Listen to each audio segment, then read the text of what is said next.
What's up, crew? Welcome back to Libertalia Game Supply. Today I have a more budget-friendly build for Infernoble. So I took out the Revolution Synchrons and these guys, which these weren't really that expensive. These were both like maybe 10 bucks each, but it's mostly these.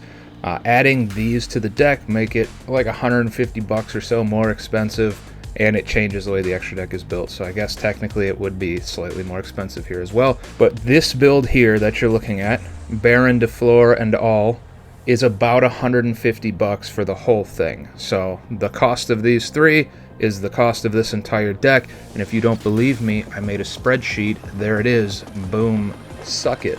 Now this version of the deck was inspired by some comments that I had gone back and forth with in the previous Infernoble deck profile with a lovely commenter that came up with some interesting ideas that I really liked, so I wanted to try to implement them. And mostly it's built around doing the one card combo that was outlined previously that will be adjusted for this build at the end of this video. But the goal is to put Charlemagne, Gearfried, Great Shogun Sheen all on the board, as well as Angel Ring equipped to something, because in that instance you have the negate with Charlemagne, you have the negate with Phoenix Gearfried, and then you have the negate with Angel Ring negates the first spell, and then Sheen makes it so that they can only activate one spell or trap per turn. So it entirely shuts down any type of spell action that they may have hoped to have. A trap might still get you, I suppose, if it's evenly matched, but outside of evenly matched, they'll have to set it, they'll have to pass a turn, and you'll just negate it with your Charles anyway, or Charlemagne. What are we calling this thing right now? Or is it? I like Charlemagne better, that's way cooler, but it's Emperor Charles the Great White Charles. So into the build here, this first group of monsters is just your one card combo facilitator, so the triple Neospace Connector, the one Neospatian Aqua Dolphin, the double Sub Knight, and the one Squeak Knight, so just your normal summon plus the search targets to get your combo going. Then we've got our 3 Ogre. You gotta have one in the deck for the Ice Soul to be able to special summon it, so 3 felt fine. It's also a level 4, which kind of fits into some of your synchro plays decently well.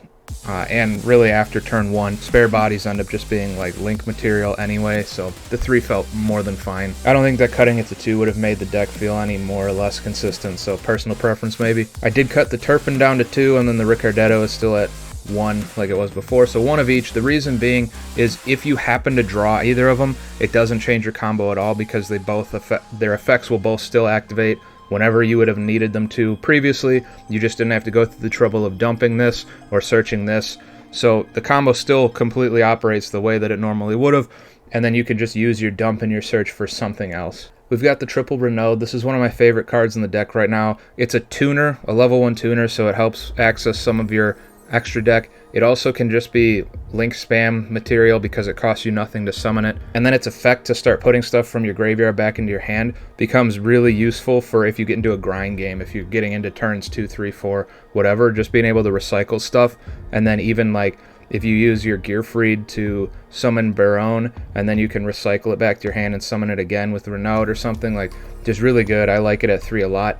We've got the one Oliver. It's just here because you need it to make the lock with Metal Silver Armor. So Metal Silver Armor makes it so that your Great White Charles can be the only monster that can be targeted with something, and then Oliver makes it so that the monster it's equipped to can't be targeted with anything. So essentially nothing on either player's board can be targeted with any sort of targeting based effect. So huge floodgate potential there, pretty good, worth playing at 1 just for that.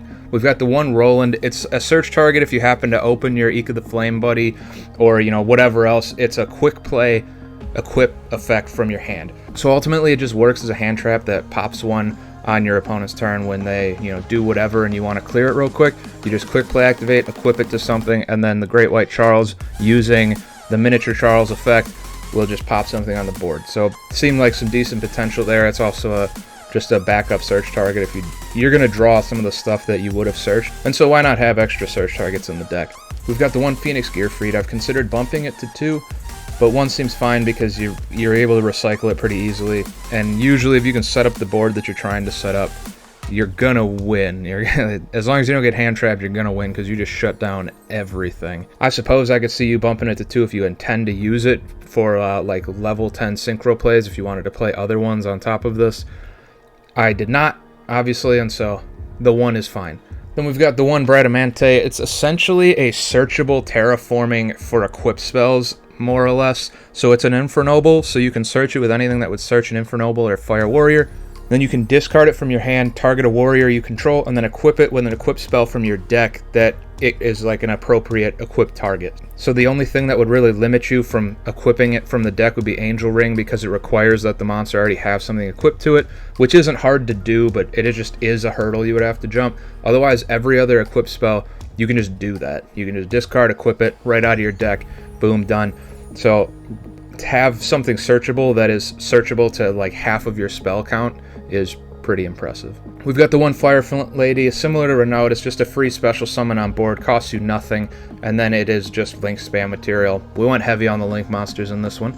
And then the last two here are main combo pieces. We got Ika the Flame Buddy and Great Shogun Sheen. Sheen is just to make that lock with Angel Ring. Ika the Flame Buddy is how you'd end up summoning Sheen. So in the combo, you would end up equipping it to your Great White Charles in the end phase, so it's in your spell and trap zone.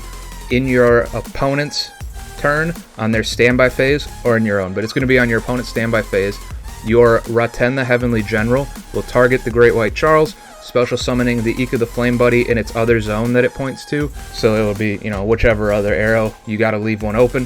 When Ika gets summoned, it can summon one of your equipped monsters in the spell and trap zone, so it summons the Sheen, and now you have the Sheen on board with the Angel Ring. So very important, but one of is fine. This is what we're searching with Isold in the combo. For the spells, we got Double Noble Arms Museum, searching off of Angelica. Gives you access to searching any of your Noble Arms equipped spells, and then also access to special summoning your equipped Infernoble monsters from the back row to the main board.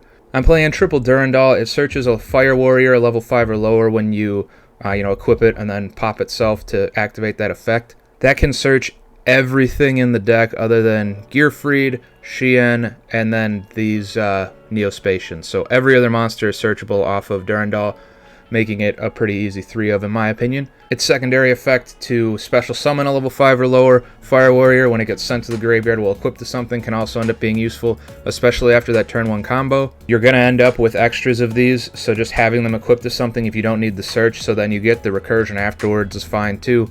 Just good equip spell all around. We've got the one Joyous. This is going to be more for the combo for its effect for when it gets sent to the graveyard while equipped with something. It allows you to special summon a Fire Warrior from your hand. That is predominantly going to be Ricciardetto in the case of the combo that I'm going to show you. However, it does act as a recursion effect, so when it's attached to something, it can pop itself to put a Fire Warrior back in your hand. So something like Gearfried perhaps, put it back in your hand, special summon it pretty easily right away, and you have a big nasty monster on board. 2 pretty good effects. One is fine because you can get your equipped spells back out of the graveyard fairly easily. Same with Elmace. Its first effect to pop itself is similar to like a Bradamante here.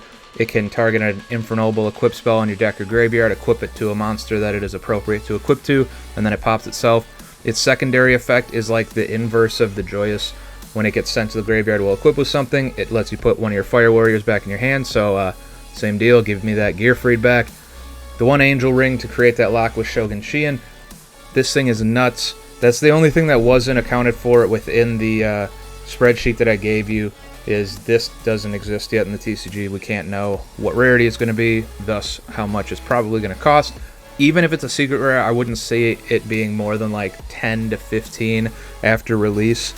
Just because it's fairly niche. It's not going to be like a huge meta play, I don't think, because there's not really equipped decks that would make great use of this, but I could be wrong. We've got the one Metal Silver Armor to create the lock I explained earlier with Oliver. We've got the one Divine Sword Phoenix Blade because you have some effects in this deck that require something to be equipped to something on the board already in order for that effect to resolve. So something like Turpin or like Angel Ring, this just gives you something to equip so that you can resolve those effects.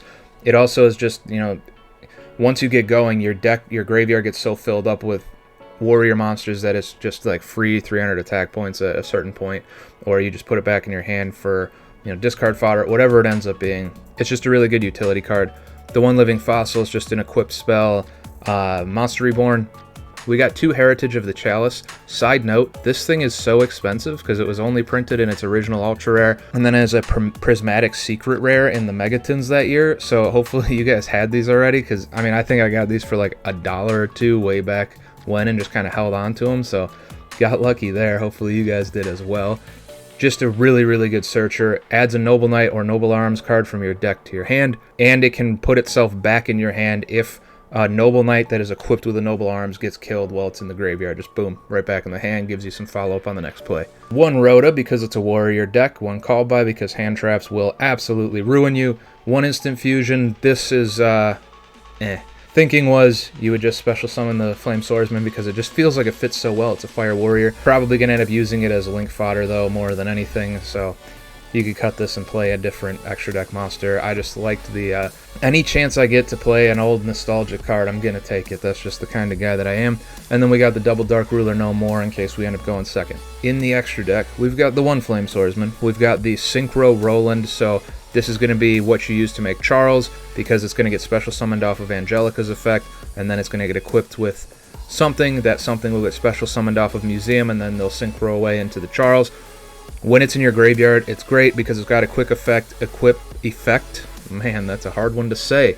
Similar to the hand trap one, just quick effect, equip it to something, you get your pop, and it's always there. You're going to, quick effect, attach it, pop something, and then you're probably going to send it back with like a Gear Freed or something so that it's always live. So really, really good extra deck card there.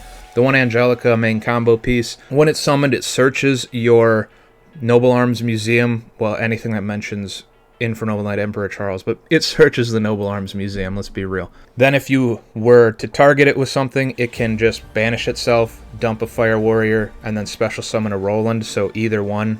The Synchro one is going to be the better choice. And then it'll put itself back on the field in the end phase. So important to remember when you put it back on the field, don't put it in Roten's extra monster or extra zone that is pointing to. You need that for Ika the Flame Buddy.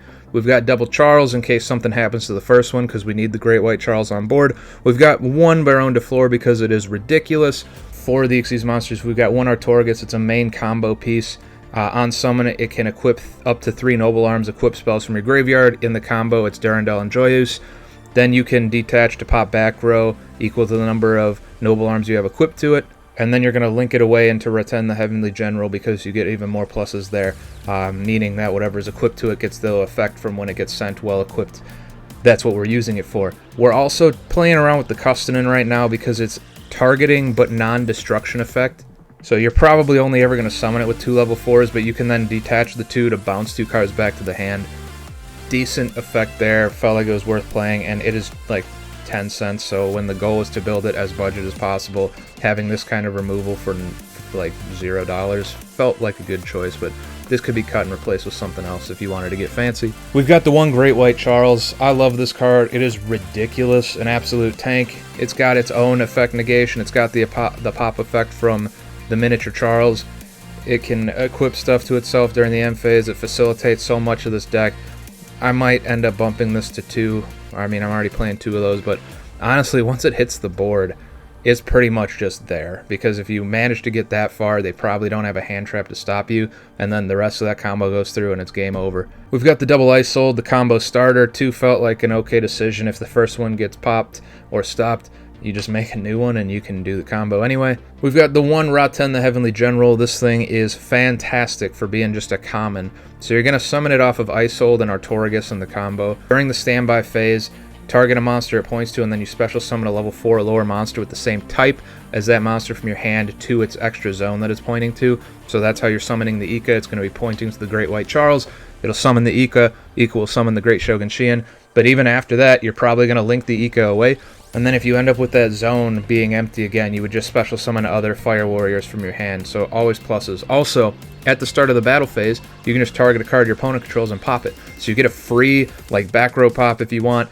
Pop a monster, pop a whatever, like, just for no reason. It just does it. I don't understand why this thing is so good, and also 7 cents. It's awesome. We've got the 1 Blackluster Soldier, Soldier of Chaos. This is another one you could probably just play something else. I just really like the card. I like the artwork. And it's pretty easy to give it its level 7 or higher monster material to get its effect to prevent it from being targeted or destroyed by opponent's card effects, because you have the Immortal Phoenix that you can just put back in your hand over and over again. So you could use it to make the Baron, then use it again to make the Soldier of Chaos, then just summon it. By then you've already won. But having those options is just cool, so that's why we're playing it. And we've got Goku the Power Load Ogre, a Link 4 that requires Warriors. This is another common card that is just kind of nuts in this deck. So gains attack equal to the combined Link rating of all other Link monsters you control times 200.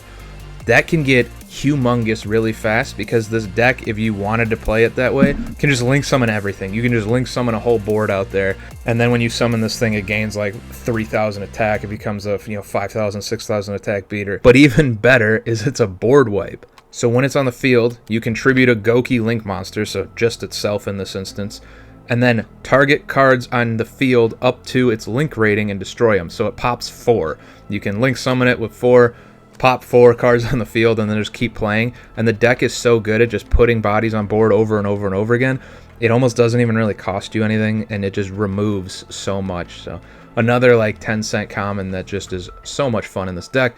And then the one Appaloosa, because this deck negates, and so we got to play the ultimate negate extra deck monster. But that will wrap up the list here. It is a cheaper build. Hopefully 150 is a little bit more manageable than the 300 plus that the Revolution Synchron build would end up being. If you've got other cheap budget options that I just didn't think of, leave those in the comments down below. But I'm going to have that combo up here so you can see it. One card ends on no spells for your opponent at all, and then all sorts of negates. So check that out if you want to see that. Happy deck building. I'll see you guys in a few days. Have a good one.